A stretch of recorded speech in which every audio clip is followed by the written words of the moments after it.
Hello मेरे भाई बहन, तो क्या हाल चाल है। तो हम देख रहे थे मौलिक अधिकार के चैप्टर को, और मौलिक अधिकार में हमने बताया था कि 6 तरह के मौलिक अधिकार वर्तमान समय है। उसमें 2 तरह के मौलिक अधिकार समझ लिया था।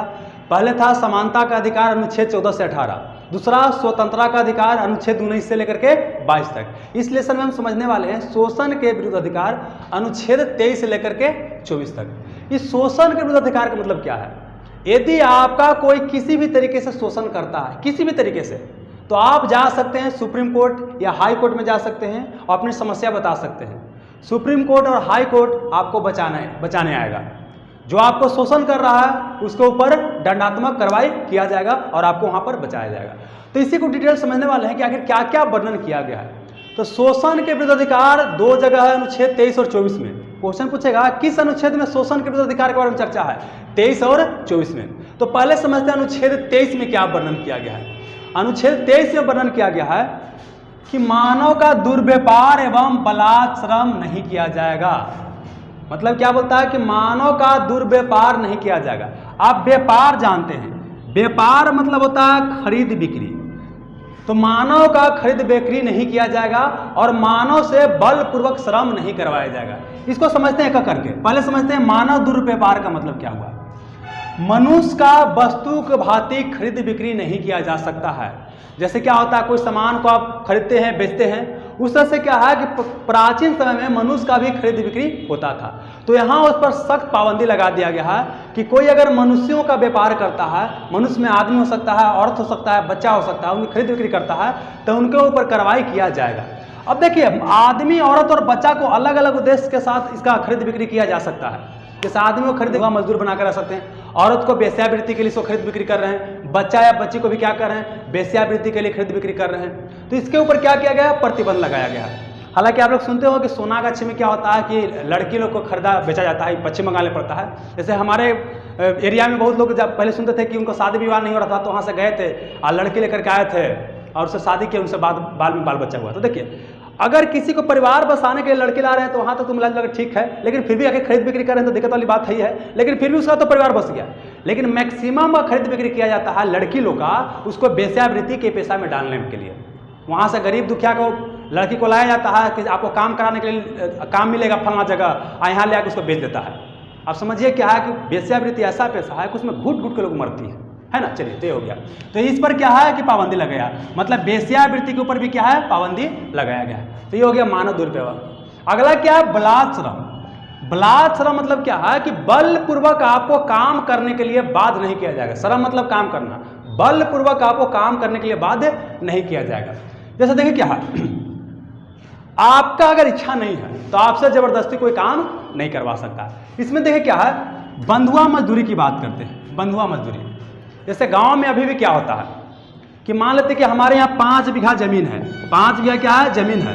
तो हम गांव के गरीब आदमी को क्या करेंगे, 5 कट्ठा खेत दे देंगे और उसको अपने यहाँ बंधुआ मजदूरी बना के रख लेंगे। बंधुआ मजदूर बना के वो हमारे यहाँ काम करेगा, सब तरह काम करेगा, गोबर गोईठा, भैंस खाएगा, ही खाएगा, सब करेगा। हमारे अलावा दूसरे के यहाँ वो नहीं जा सकते।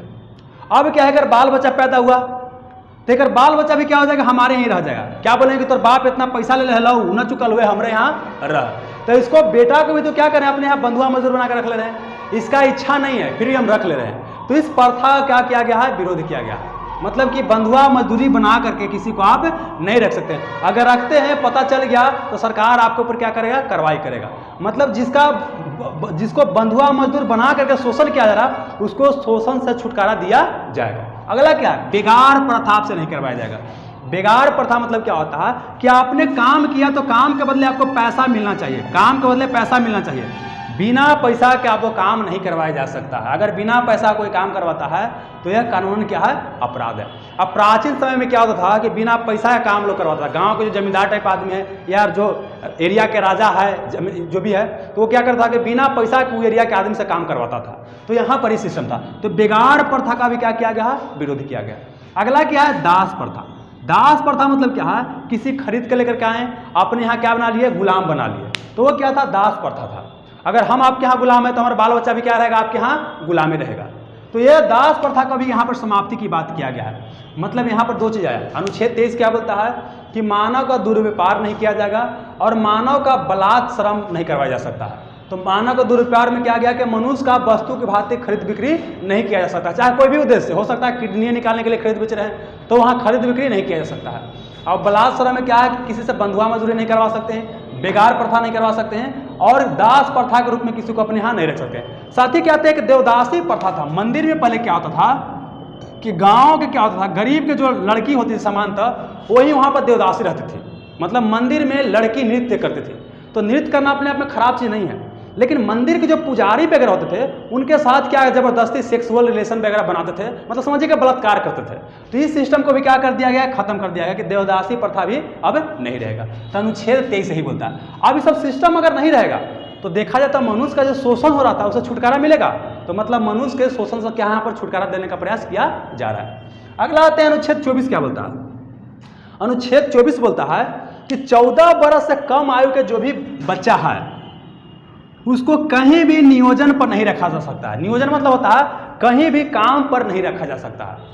मतलब हम क्या बताए हैं अनुच्छेद 21 के में जब आपको बताया गया था कि हमारे यहाँ क्या है कि 6 से 14 वर्ष के बीच जो भी बच्चा है उसको शिक्षा का अधिकार, मौलिक अधिकार दिया गया है। तो ये जो 14 साल से कम है तो क्या पढ़े वाला है ना जी, तो उसको पढ़ाना है, उसका तो मौलिक अधिकार है। तो उसके जगह पर आप काम पर नहीं रह सकते हैं। तो यहाँ यही बोला गया है अनुच्छेद 24 में कि 14 वर्ष से कम का जो भी बच्चा होगा उसको कहीं भी नियोजन या काम पर या नौकरी पर नहीं रखा जा सकता है। आपने गांव में देखा होगा, गांव में समानता क्या होता है, गरीबी वगैरह ज़्यादा होता है तो कोई बाहर कमाते रहता है तो अगल बगल वो कमा के जब आता है तो अगल बगल जो चाचा होता है, चाची होती है या हित नाता कोई होता है, बोलता है कि तनी हमरो बेटवा के ले लीजिए ना, 2 पैसा कमाते घर का बैठल करते।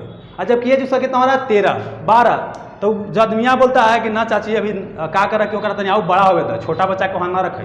ओकरा ही थोड़ी बताता है कि 14 वर्ष से कम के बच्चा के नहीं रखता है। सिंपल बोलता है कि बच्चा के वहाँ फैक्ट्री में न रखा जाता। अगर फैक्ट्री में 14 वर्ष से कम उम्र के बच्चा को अगर काम पर रखा जाता है ना और पता चल जाता है तो फैक्ट्री के ऊपर बहुत ही बड़ा कानूनी कार्रवाई किया जा सकता है। तो समझ में आ गया। अब देखिए यहाँ कन्फ्यूजन होगा तो ऐसे याद कीजिएगा, ये 24 है तो यहाँ का उचित 14, मतलब अनुच्छेद 24 क्या बोलता है कि 14 वर्ष से कम आयु के बच्चा को कहीं भी नौकरी पर या नियोजन पर नहीं रखा जाएगा। अनुच्छेद 23 क्या बोलता है, मानव दुरुपयोग एवं बलात्कार श्रम का क्या किया गया है, विरोध किया गया है। अच्छा, अनुच्छेद 23 में एक चीज आप थोड़ा समझ लीजिए, मानव दुरुपयोग एवं बलात्कार श्रम का विरोध किया गया, मतलब बलपूर्वक श्रम नहीं करवाया जाएगा। लेकिन इसका एक अपवाद भी, हम क्या बोले हैं कि मौलिक अधिकार क्या है कि सरकार चाहे तो उसमें कुछ कमी कर सकता है या फेरबदल कर सकता है। तो देखिए इसमें क्या है, यहाँ पर बोला गया है कि आपके मन के विरुद्ध काम नहीं किया जा सकता है, लेकिन सरकारी उद्देश्यों की पूर्ति के लिए सरकार चाहे तो आपसे काम करवा सकता है। यह सरकार क्या नियम बना सकता है, देश के रक्षा के लिए सबको एकदम सैनिक सेवा करना अनिवार्य है। तो यहाँ अनुच्छेद 23 के तहत सरकार क्या कर सकता है, सामाजिक उद्देश्यों की पूर्ति हेतु कोई अनिवार्य सेवा आपके ऊपर रख सकता है। अब बदले में आपको पैसा भी नहीं दे सकता है, लेकिन समान तौर पर पैसा दिया जाता है। आप सेना में काम करने जाएंगे तो पैसा दिया जाता है, लेकिन सरकार कंपलसरी बनाता है। जैसे कई देश में क्या है, इजराइल की बात करते हैं, वहाँ सैन्य सेवा सबको करना अनिवार्य है, हालांकि उसके बदले पैसा दिया जाता है।